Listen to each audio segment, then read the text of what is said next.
जय माता दी दोस्तों। आज मैं आप लोगों को इस विषय पे बताऊंगी। एक नई जानकारी है वैसे, कि ना घर के कुल देवी कुल देवता, घर के पितृ देवता पूजने कितने जरूरी है। तो पहले बात करते हैं अपने पितृ देवताओं की। पितृ देवता यदि आप पूजते हैं तो आपके घर में देखो कुल की बढ़ोतरी होती है, घर में बरकत अच्छी रहती है, कम हारी बीमारी भी कम होती है। और पितृ कौन होते हैं? पितृ वही होते हैं जो आपके घर के पूर्वज होते हैं। वो कोई बच्चा भी हो सकता है, जवान भी हो सकता है, बुजुर्ग भी हो सकता है। पितरों की कोई ऐसी लिमिट नहीं है उम्र की कि भाई इसी उम्र का बंदा पितृ बनेगा। जो पितृ योनि में चले जाते हैं वो ही पितृ बनते हैं। तो उनको पूजो आप। वो आपको बार बार सपने में दिखाई देंगे, जैसे कि सफेद कपड़ों में दिखाई देंगे, या कुछ मांगते हुए दिखाई देंगे, या आशीर्वाद की मुद्रा में आपको दिखाई देंगे। तो आप समझिए कि हमारे घर में कोई पितृ है जो अपने आप को मनवाने की इच्छा रखता है। तो आप उसके विषय में जान पूरा जित जहाँ चाह होती है वहां राह निकल आती है। आप कोशिश करेंगे तो आपको जानकारी मिलेगी। आप उनके नाम से किसी दिन कोई भी काम करने की सोचो। यदि आपके पितर साफ सुथरे हैं तो आप उनका नाम लेके कोई भी काम करोगे तो आपका काम बनेगा। आपका काम बनेगा। और यदि उनके साथ में कोई भी गंदी चीज लगी हुई है चौक चौराहे की, तो आपका काम उस दिन ना चाहते हुए भी बिगड़ेगा और कुछ ना कुछ नुकसान होगा। कुछ चोट लग सकती है, कुछ भी हो सकता है। मतलब आपको जिस दिन वो दिखाई देंगे सपने में तो उस दिन ऐसा कुछ ना कुछ होगा। जब कुछ ऐसा होता है तो समझिए कि आप के पितृ मतलब गलत चीज के साथ है।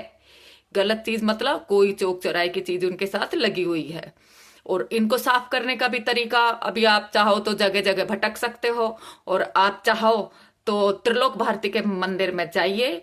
जगह जगह कई जगह उनके मंदिर बने हैं। मैं तो खैर एक ही मंदिर को जानती हूँ, बाकी आप कहीं भी पता करेंगे तो पता चल जाएगा। नेट पे सर्च करिएगा, त्रिलोक भारती जी का मंदिर मिलता है। वहां पे नारियल लगता है अमावस के दिन। आप वहां पे नारियल लगाएंगे, आपको के पितृ बिल्कुल साफ सुथरे होके आपके घर आएंगे।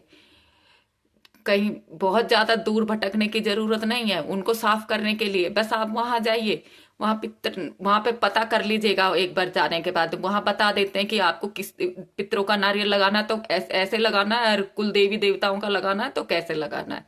तो ये तो बात हुई आपके लिए पितरों की। अब आप बात करते हैं आगे कुल देवी की। कुल देवी या कुल देवता आपका जो भी है, आप उनको मनाने के लिए, उनको खुश करने के लिए आपको क्या करना है कि ना, आपको आपकी देवी है कोई, तो कोई एक दिन महीने में कोई भी अच्छा शुक्ल पक्ष के किसी भी एक दिन आप उनका भोग दीजिए। आप उनका भोग दीजिए, चाहे लौंग पता से ही दीजिए, या 5 जोड़े लौंग, या 2 इलायची, या आपसे जो कुछ मिठाई बनती है वो दीजिए, हलवा पूड़ी का दीजिए। जो भी आपके मतलब बनता है वो भोग आपसे जो भाव से बन जाए वही दे दीजिए। महीने में एक दिन आप भोग दीजिए। आप अपने कुल देवी देवताओं के नाम के दिए पहले जलाएंगे। चाहे आप किसी को भी मानते हो, आपका इष्ट कोई भी हो, लेकिन पहले कुल देवी देवता का महत्व बहुत अलग है। उनके जगह कोई नहीं ले सकता है। और जब तक आपके कुल देवी या कुल देवता राजी नहीं है तब तक कोई दूसरा देवता आके आपका काम नहीं करेगा।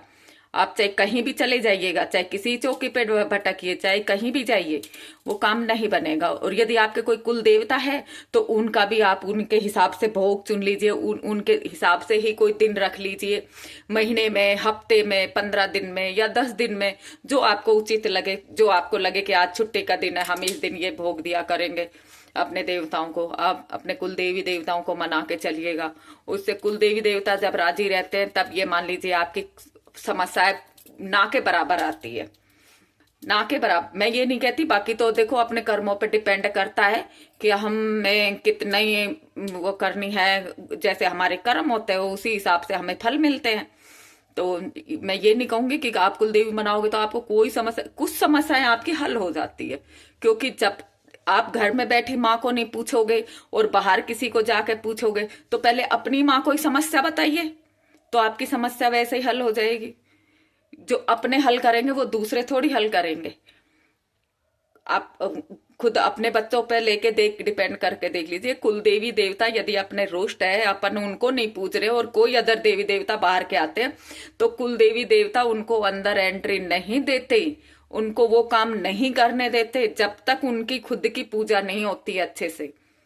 तो समय साल में, 6 महीने में, 2 साल में, कहीं दूर है तो साल में एक बार नियम बना लो भाई अपने कुल देवी देवताओं के जाके धोख दिया है।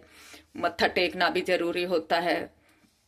तो ये जानकारी थी, मुझे उम्मीद है कि आपको अच्छी लगी होगी। और अपने पितृ मनाइए, अपने कुल देवी देवता मनाइए और अपने घर में सुख शांति से रहिए। बहुत शांति मिलती है, एक मन को अलग ही खुशी मिलती है अपने कुल देवी देवताओं के लिए करके। बहुत खुशी मिलती है, जैसे ऐसा लगता है कि मानो हम अपने घर के बड़े बूढ़ों की सेवा कर रहे हैं। तो आप कुछ दिन करके देखिए, आपको अपने आप महसूस होने लगेगा।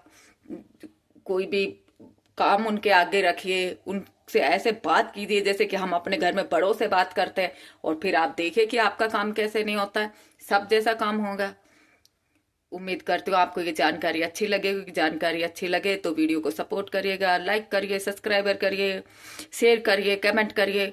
और कमेंट करेंगे तो मैं आपको बताऊंगी आगे। और जय माता दी।